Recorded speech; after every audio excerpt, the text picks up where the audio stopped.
My name is Gavin Evans, and I have some thoughts on that Uncharted trailer. Now, I'm a huge Uncharted fan. They're four of my favorite video games ever. The first one is admittedly a bit dated, but it still introduces the characters really well. It's got a great story. I still enjoy it. The second game is one of the best games ever made. It's just awesome. The third one admittedly has a bit of a weak story, but the gameplay and the action set pieces are just beyond amazing. The fourth one has a story with some high highs and some mediocre points, but the gameplay is consistently awesome throughout as well. So I'm a huge fan of that video game series, and I was so excited when I heard they were making a movie about it. And now, after watching this trailer, I just can't believe they're butchering this as badly as they are. Like, from the second they announced Tom Holland, I was just like, okay, maybe they're doing the entire flashback section from the third game, and if so, he's not a bad choice. And he did release a picture of himself in the outfit last October, and I was just like, okay, that looks slightly better than I was expecting. And now that I've seen the trailer, no, I was falsely optimistic. There's no reason to be happy about this casting choice. It is an awful, terrible casting choice in every single possible way. That all it's doing is just hoping that Tom Holland in it raises their box office. And here's the truth about that. It won't. Nobody's going to see this movie because Tom Holland's in it. See, the MCU isn't filled with these movie stars. Because whenever an actor from the MCU does a movie outside the MCU, it typically doesn't do well. Nobody cared about the Men in Black movie with Chris Hemsworth. No one cares about the other movies Tom Holland's in. People like him because he's Spider-Man. So to just hire him is a terrible decision in the first place, and just nothing about him feels like Nathan Drake. You know, there's certain elements of a character that you can be a bit lenient on. Like right now, I know lots of people don't like the look of Pedro Pascal as Joel and Bella Ramsey as Ellie, which I don't understand. I understand that you're not going to get the same characters you love in the games. You want to, but so much of those games is based around Ashley Johnson's and Troy Baker's performance. So no matter who you got, it wouldn't be the same. But Nathan Drake, I'm a bit more lenient on. And I think the big factor about it is the fact that they just casted someone the entire wrong age. I have a list of a few people who I think would make a really good Nathan Drake. Adam Brody would be my number one choice. Justin Bartha. Bradley Cooper, even though he might be a little too old for it now. Jamie Dornan. And the other two I'm a bit more iffy on, but Wyatt Russell and Kate Harington wouldn't be bad choices either. But, you know, guys who look older, guys who look like they can be the action hero, guys who have that charisma, who have a good sense of humor. And just Tom Holland, you just look at him and he just still looks like a kid. He's got one of those faces that he doesn't look like a man. Like, he doesn't look like Nathan Drake. And just at no point when I'm looking at Tom Holland as Nathan Drake does he remind me of Nathan Drake. It just feels like Tom Holland in a generic action movie. Then you got Mark Wahlberg as Sully, who, I'm going to be honest, I think the way he acts is true to the character of Sully. But that said, I don't think he bears a resemblance at all to Sully. I think he's a terrible choice. My choices for Sully would have been Bruce Campbell, Bryan Cranston, or J.K. Simmons. Mark Wahlberg, just once again, he looks too young. And I know that they're casting younger actors so they can keep this franchise going for a long time. But the truth is, we like this franchise. We like these video games because of the characters. And if we watch the movie and we don't see the characters we love, we're not going to come back to it. We don't care. Because why we love these games is because of the characters. And it just looks like they just totally butcher it. At no point do I see Nathan Drake and Sully. I just see Tom Holland and Mark Wahlberg. Just completely butchered casting. But on top of that, we also got Ruben Fletcher as a director. And am I excited about his inclusion with this movie? No. Ruben Fletcher is an interesting director because I do believe, and I could be wrong on this, but I do believe his first movie was Zombieland, and I love Zombieland. I actually just watched it again the other day. It's a fantastic comedy, and he does add a lot of style into that movie. But all of his other movies since then have been completely void of style. There was that 30 Minutes or Less, which was a pretty bad movie. He did Gangster Squad, which was a really bad movie. And then he also did Venom, which I did enjoy, but that's mainly due to Tom Hardy's performance. It had nothing to do with him. So ever since Zombieland, he's just made generic movies for Sony, and it's just disappointing to see that he's the director they came up with here. And the thing is I could be wrong on this, look it up, but I'm pretty sure he was only hired as a director 1 week before they started shooting this movie.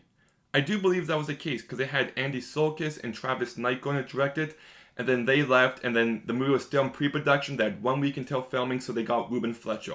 So why does that worry me? I'll tell you why that worries me. It means that the director doesn't have an ounce of voice in this movie. It means they got everything ready for this movie without the director. So it's not based around the director's vision. It's based around the studio's vision.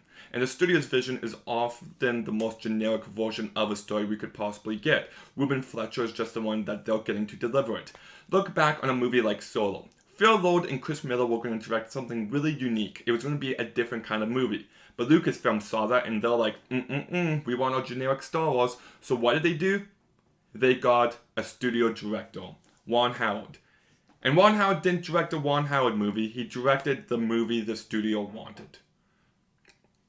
See, I like it when directors have ideas and they pitch it to the studio, because then they're passionate about it. It's not a studio being like, well, we have this IP, so let's just give it to, what name am I going to pick? Ruben Fletcher.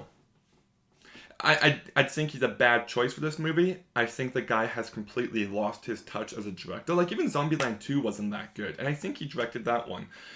So I just watched this movie, and I'm just like, there's nothing about this movie that looks Uncharted, that feels Uncharted.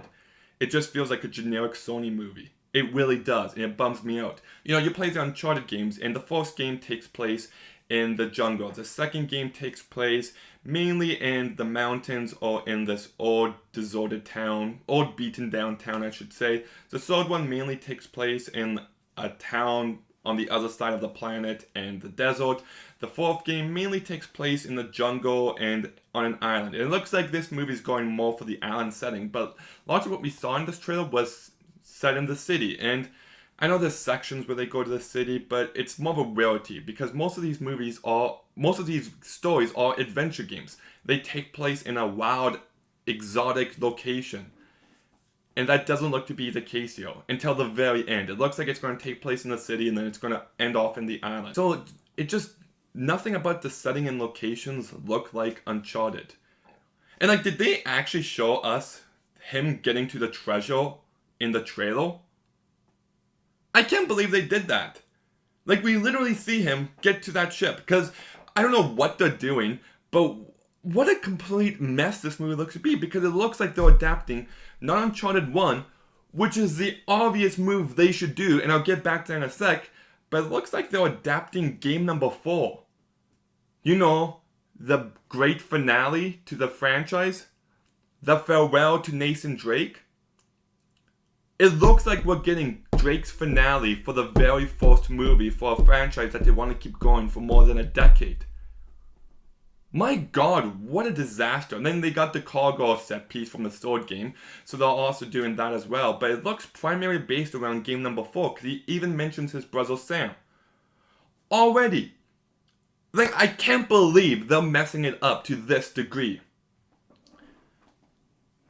The fourth game was great because it really built everything that was established in the characters already, really got some sort of conclusion to that point. Nate's obsession with treasure and how it affects his relationships. How, you know, Elaine kind of brings out the best in him and Sam's kind of leaning him towards the other way. You know, about him needing to move on that stage of his life and start acting like he should be. That was the story of the fourth game. And they're putting it, like, I'm sure they're not going to keep all those elements here, but I just don't understand why you wouldn't follow the stories that we already have. I just don't get it. The first game is such a great introduction. They're stuck on an island. There's all these people that they have to get to. They're looking for treasure on this island and racing against time against 2 other baddies. It's confined, but it could still be intense and thrilling. You could be looking for clues there. You got a supernatural element. Just why not adapt the first game? It's just such an obvious choice. And not just that, but why do we have Chloe in this game and not Elaine? Like, I like Chloe as a character, but Elaine is the main, like, She's the main love interest. I don't want to see her introduced in future games. There's a reason why the very first scene in the entire franchise is with Nathan and Elaine. Because those two are essential to the story. Without Elaine, you just got some cocky, smug asshole who finds treasure, but Elaine brings him back to Earth. She brings out the best in him, and he brings out the best in her. You like seeing that dynamics throughout the games. In the second game, it's quite clearly referred to as Elaine is the good person who brings out the best in him, and Chloe is like the bad one who brings out the worst in him. You know, so it's like you got the angel and the devil on your shoulder. But for them just to skip Elaine and bring her in later on and just start off with Chloe, just a baffling decision.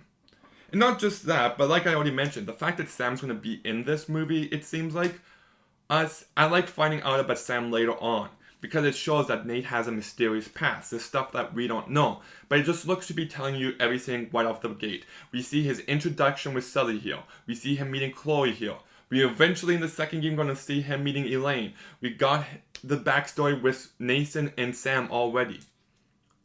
So it's just like we're already going to find everything out about this character in the first movie. And it's just like, why would you do it like that? You want some kind of mysterious backstory to him. The music choice was awful. They picked some kind of random song. It doesn't feel like Uncharted. Why the hell would you not bring in the iconic scene? The do. Okay, I can't do it. But the games have got a fantastic score. Utilize it. Bring it in for this trailer. Because lots of the game's tone and what makes Uncharted feel like Uncharted comes from the music. And they just picked this generic song that didn't work for me at all. Ugh. It looks too clean. It's lacking that grit. It's lacking that roughness. And I think you need that. But I also say that the big action set piece doesn't look too impressive either. Like, yes, it's straight from the third game, but I don't know. There's nothing about this trailer that got me excited. I was very cautiously optimistic beforehand, but yeah, that's all gone now. I'm not at all optimistic towards this movie. I wish I was. I really do love these characters in this world, and I wish we were going to get a better movie from it. And maybe I'll be surprised. Just looking at this trailer, I highly doubt it, because nothing about this trailer looks or feels like Uncharted. It just looks like a generic studio movie that wanted to use up one of its IPs and cast the biggest stars it could get, even though they have no resemblance to the characters in the game. Just disappointed in the look of this movie all around. But have you played the Uncharted games? Which one's your favorite? Let me know in the comments down below. What do you think of this trailer? Do you think it looks good? Also let me know in the comments down below. Make sure you like, make sure you comment, make sure you subscribe. Stay tuned for some more videos soon. And Gavin out.